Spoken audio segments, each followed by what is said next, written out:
Although conventional technology believes this to be certainly absurd, a notable deal of proof has been determined round the sector that helps the historic alien theory.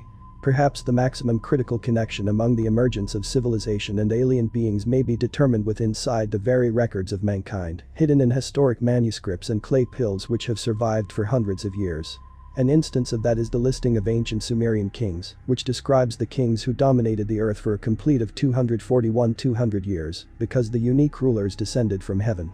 This historical listing is written with inside the Sumerian language, which turned into the primary language written in cuneiform characters. It is in remoted language, which means that we do now no longer recognize every other language that pertains to it ancestrally, and includes a varied generations of kings who dominated ancient Sumer, detailing its length and the place of the kingdoms.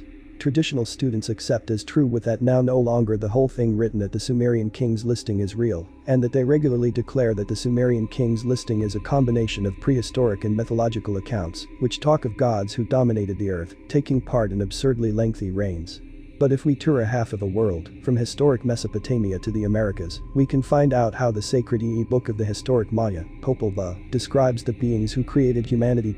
While these ancient texts mentioned above are extraordinary, perhaps more so, it is the myriad of artifacts found scattered across the world depicting beings terribly similar to modern astronauts. And while talking about astronauts, Al Worden, February 7, 1932, March 18, 2020, a retired astronaut and member of the Apollo 15 mission, had something fascinating to say about extraterrestrial life when he spoke to Good Morning Britain. Al Worden was an American astronaut and engineer who piloted the Endeavour command module during the Apollo 15 lunar mission in 1971. He is one of 24 people who flew to the moon between 1969 and 1972. The former astronaut is also on the Guinness list Book of World Records as the most isolated person after circling the moon alone for 6 days and making 75 laps around it. During a conversation with Good Morning Britain, Al Worden was asked if he believed aliens were real, and his answer surprised everyone who saw the interview. The former Apollo 15 member said that aliens are not only real, they came to Earth in the distant past and created our civilization. If we want to find evidence, we only need to look at ancient Sumerian literature. We are aliens, but we think they are different people. But we are people from other places, because someone has to survive. They boarded their small spacecraft, flew here and landed, and then civilization began. Books about the ancient Sumerians, see what they really want to say. In 1899, Nikola Tesla was testing his own transmitter, which was designed to track storms 1,000 kilometers away. Suddenly he thought he had received a transmission from an unknown source. It is an alien signal from somewhere in our solar system. Maybe Tesla's transmitter is too sensitive to receive radio waves outside the Earth.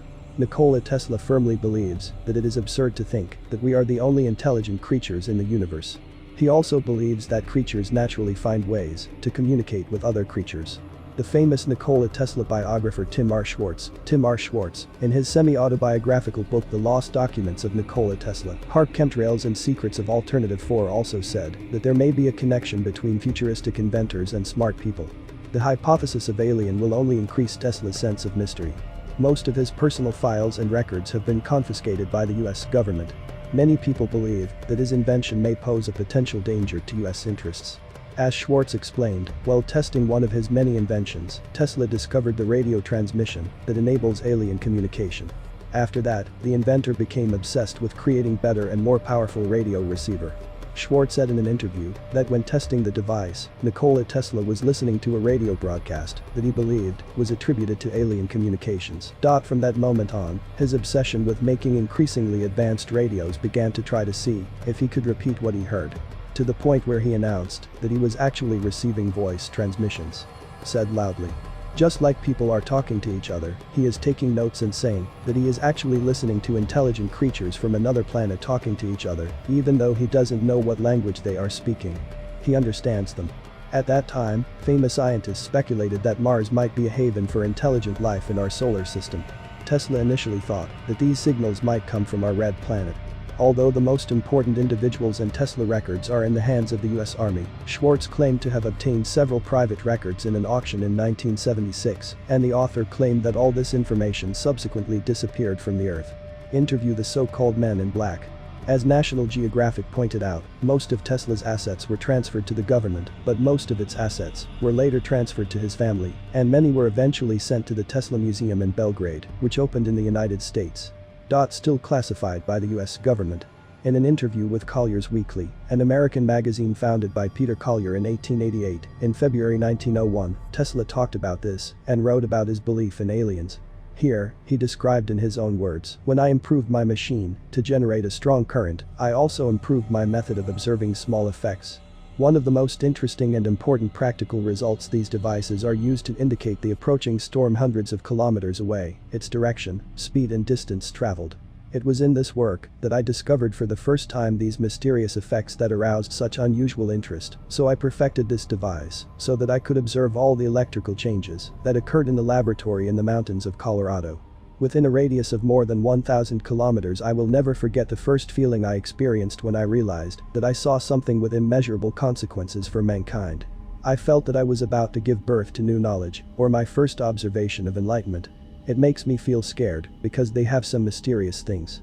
If it is not supernatural, I am alone in the laboratory at night, but at this time I did not think that these interferences are signals of intelligent control. The changes I noticed happen periodically and are so accurate in number and order that they have nothing to do with any cause I know. Of course, I know the types of electrical interference caused by the sun, northern lights, and earth currents, and I am absolutely certain that these changes are not caused by these reasons. The nature of my experiment ruled out this possibility. As some people have mistakenly pointed out, these changes are caused by atmospheric disturbances. After a while, when I thought that the interference I observed might be caused by the intelligent control system. Although I couldn't interpret its meaning at the time, it was impossible to treat it as completely random. The feeling of being the first to hear greetings from one planet to another grew in my heart. There is a goal behind these electrical signals. The point is that, although Nikola Tesla cannot interpret the meaning of the information he received, he believes that aliens are interested in the Earth and are more advanced in technology, making their mark on our planet. He is absolutely certain that there are intelligent life forms somewhere in the universe, and they are trying to communicate with us. The deciphering of ancient scriptures gave birth to a fascinating theory that challenges us as a race. About 3.9 billion years ago, due to its gravity, our celestial sun pulled an alien planet into our planetary system. Huge size.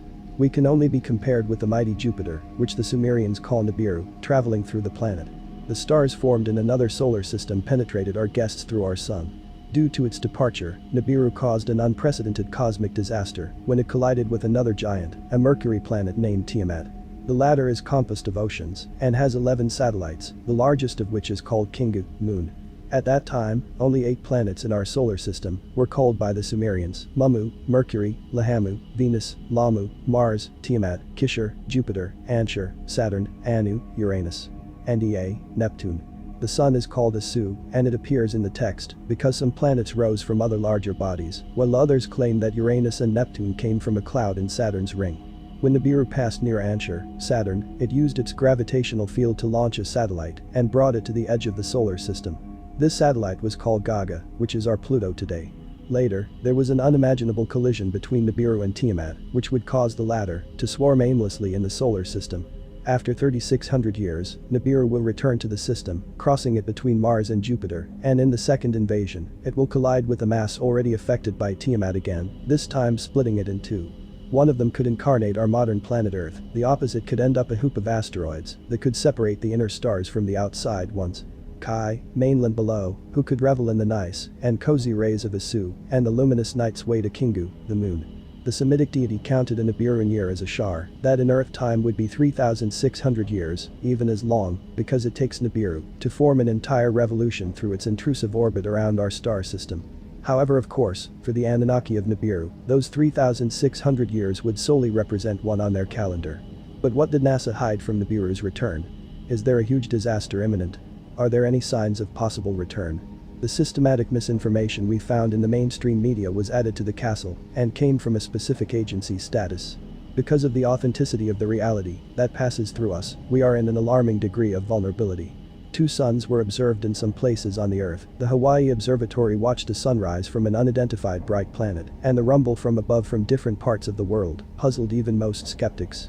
There are many theories, many hypotheses, but the vastness of the unknown is as specific as it is difficult to resist.